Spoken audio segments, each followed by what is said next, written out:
मंगल मूर्ती मोरया, गणपती बाप्पा मोरया, मंगल मूर्ती मोरया, गणपती बाप्पा मोरया, मंगल मूर्ती मोरया, चंद्र मामा की जय जय जय, भोले मामा की जय जय जय, तुम्ही विनाशक मोरया, चंद्र मामा की जय जय जय, तुम्ही विनाशक मोरया, चंद्र मामा की जय जय जय, तुम्ही विनाशक मोरया,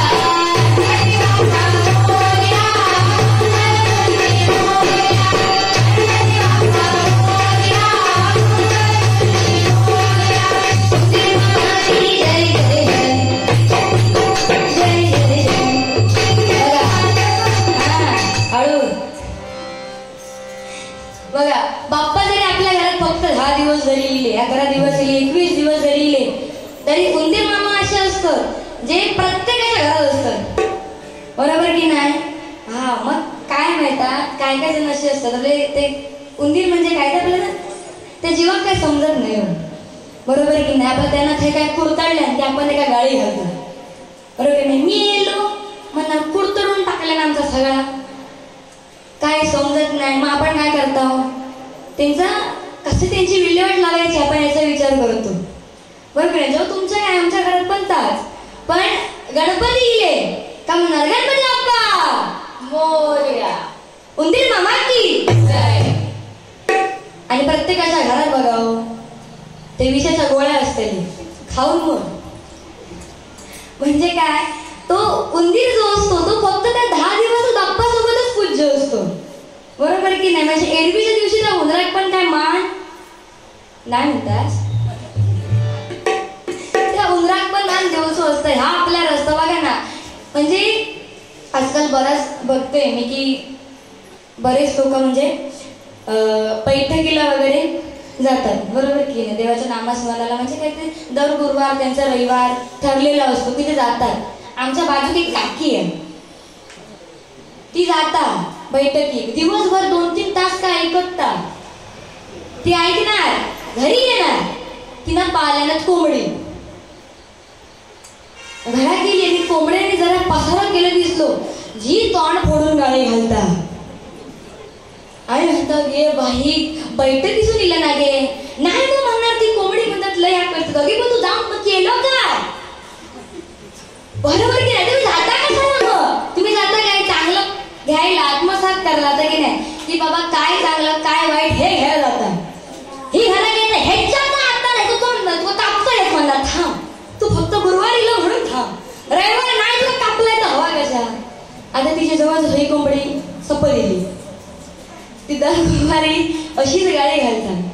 तर सांगण्याचा उद्देश एवढंच, आपल्या घरामध्ये आपण 10 दिवस का असून बाप्पाची आपण पूजा करतो, बरोबर की नाही?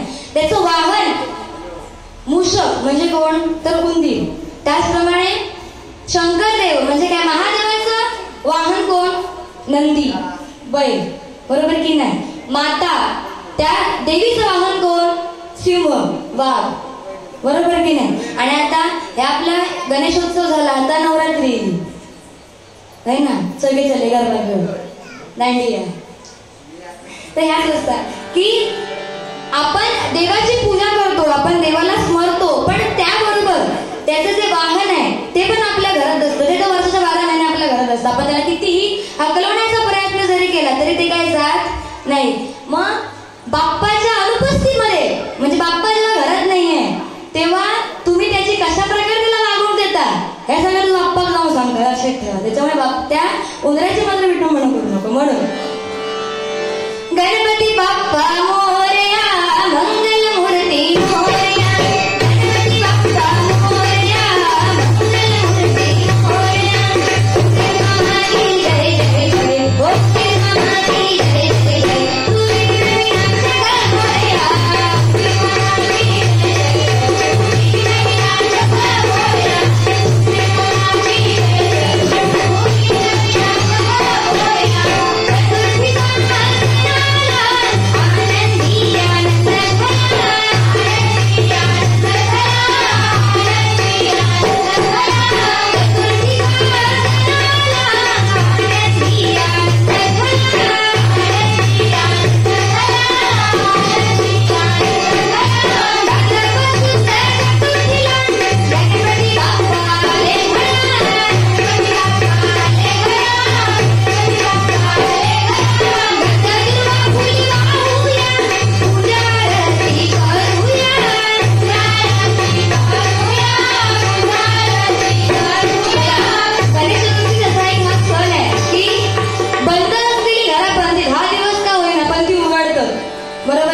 किती पण लांबचं पाहुणं का असू दे किंवा किती लांबचे आपले नातेवाईक असू दे 10 दिवसात मात्र ते नेमक्या आपल्या त्या घरात येणारच का, कारण ही ओढ असतात. आणि तो कामवाला पण किती बिझी असू दे तो 10 दिवस सुट्टी टाकून येणारच.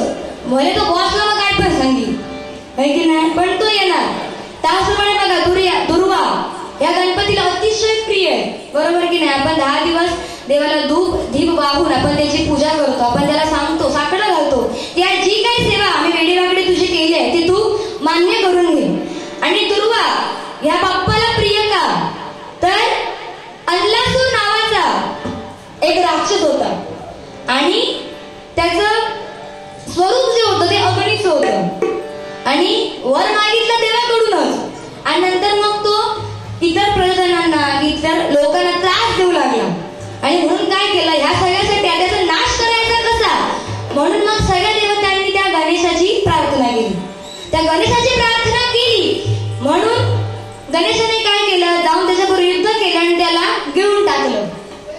आता त्याचं स्वरूप होतं, त्याचं अस्तित्व होतं ते अग्नीच होतं.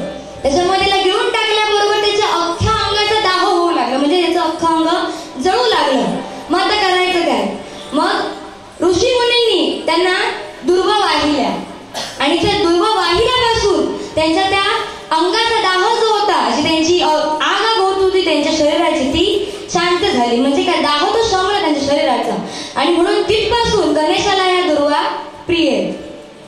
ह्या आजकालच्या पिढीक माहित नाही, आपले आम्ही भजना करतो म्हणून आपलं हे सांगूच जाईल म्हणून तुमका या तरी माहिती नाही. तर आजकाल विचारा, आता गणपती इले 10 दिवस आपले इंस्टाचं आम्ही फीड चेक केला ना, ठुमक ठुमक जानी दे माई दे नानी, ठुमक ठुमक सगळे आपले ठुमक ठुमकच करतात. अरे म्हटलं ह्याच्यात बघा ना, पहिले बायका अगदी फुगडी बिगडी खेळायचं आहे की ना, तुम्ही खाल्लास फुगडी, केलास ना, ती लय मजा असतं फुगडी बिगडी. परत भजना बिजना येली का, आता आम्ही 10 दिवस भजना केला प्रत्येक घरात जो तो 4-4 पाव वाढता आपलं उसळ मिसळ आणि फोन करून का वडापाव होईल काय होईल. पण गणपती त्या उसळ पावची मिसळ पावची काय ते का तोड नाही, बरोबर की नाही. अगदी मी लय भारी. आणि शेवटचा दिवस असलो का असला मला नाही आता भजन करायचा की यांचा खायचा. बरं काय होता, नाही म्हणणार जरासा खावा, 1 पाव तरी खावा. प्रत्येक घरात 1-1 पाव म्हणजे असे 8-9 भजन करतो. झाले किती, आम्ही फुगान मारतो म्हणून बघा. आणि काय, आजकालच्या पिढीची गाणी भरपूर बदलले, जसा काळ बदलत गेला गाणी बदलत झाली, बरोबर की नाही. उदाहरणार्थ हल्लीची गाणी आहेत, काजळ लावून आले मी आज, झोपलास काय आज ना. आजकालची गाणी, काजळ लावून आले मी आज,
गणेश पूजन आपण करतो का?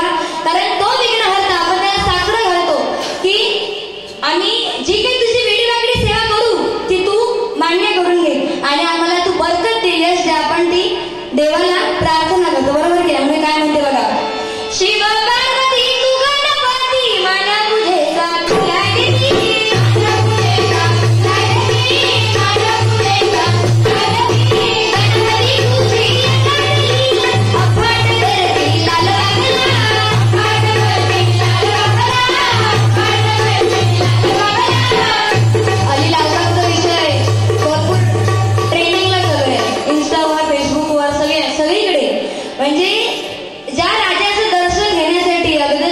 सामान्य माणूस, गरीब माणूस जेव्हा त्याच्या दर्शनासाठी म्हणून जात होते, अगदी तुम्ही बघितलं असाल की कशा प्रकारे त्यांना ढकलत होते, त्यांना अगदी मारामारी पण व्हायची, त्यांना मारहाण पण करायचे. अगदी तर मी ते बघितलं की एक बाप आपल्या मुलीला खांद्यावर घेऊन तू बाप्पाचं दर्शन घे किंवा तिला सुखरूप दर्शन व्हावं, इथं माहिती 10 तास 8 तास त्या लालबागच्या दर्शनासाठी म्हणून थांबवतात. एवढी भली मोठी लाईन असते.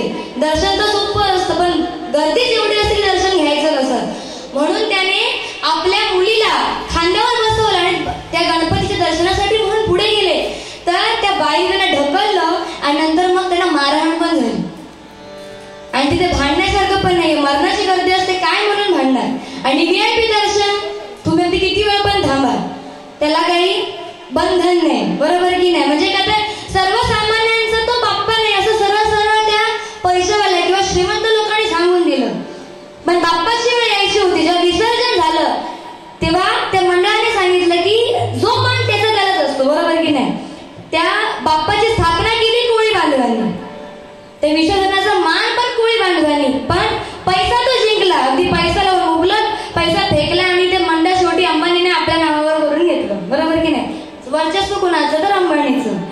आणि ज्या विसर्जनाची वेळ आली मान कोणाचा कोळ्यांचा, पण त्यांना दर्शन पण घेऊन दिलं नाही. त्यांनी जो आपल्या भक्तिभावाने हार आणला होता तो पण त्यांनी हलू दिला नाही, त्यांनाही मारहाण झाली. झालं काय, जेव्हा विसर्जनाची वेळ आली, जेव्हा बाप्पा आपल्या दरबारातून निघाले तेव्हा समुद्रामध्ये भरती आली, सगळ्या बाप्पांचं विसर्जन झालं. पण त्या बाप्पाने, त्या राजाने आपलं अस्तित्व दाखवून दिलं. त्या क्षणी जेव्हा ढोपरभर पाण्यामध्ये तो होता तेव्हा भलं मोठे त्यांनी काहीतरी तो तलाफा अंबानीने आणला होता गुजरातहून असं बाई म्हणतात. पण तो काही कामी आलाच नाही का, कारण बाप्पा तिथेच बसला उतून. किती हलवलं, जवळजवळ 33 का 35 तास त्याला हलवण्याचा प्रयत्न करत होते, पण बाप्पा काही जागचा हलायचं नाही. आणि त्याच्याबरोबर त्याची उतरलेली सगळी त्या राजाबरोबरची प्रजा ही पण त्यांच्यासोबत पाण्यामध्ये होती. आणि सगळे साकडं घातलं की बाबा काय चुकलं आमचं की तू थांबलास.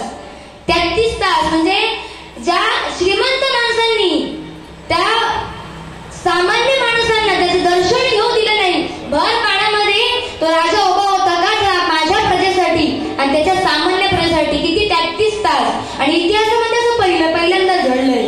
आणि खरंच खूप मोठी गोष्ट आहे आणि ती अस्तित्व बाप्पाने आपलं दाखवून दिलं. म्हणजे काय म्हणते बघा, शिव पार्वती तू गणपती मान तुझे साथ लागली.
विसर्जन करतात ते पण एक छान असतं. असतं की बाप्पाला लाडू मोदकाचा नैवेद्य दाखवतात का, कारण त्याला तो प्रिय आहे. त्याचप्रमाणे गौरीला शेगलाची भाजी दाखवतात, म्हणजे करतात ती तिला प्रिय आहे. म्हणून काय म्हणते बघा, आधी गणपती मागून गौरी नटून थटून आली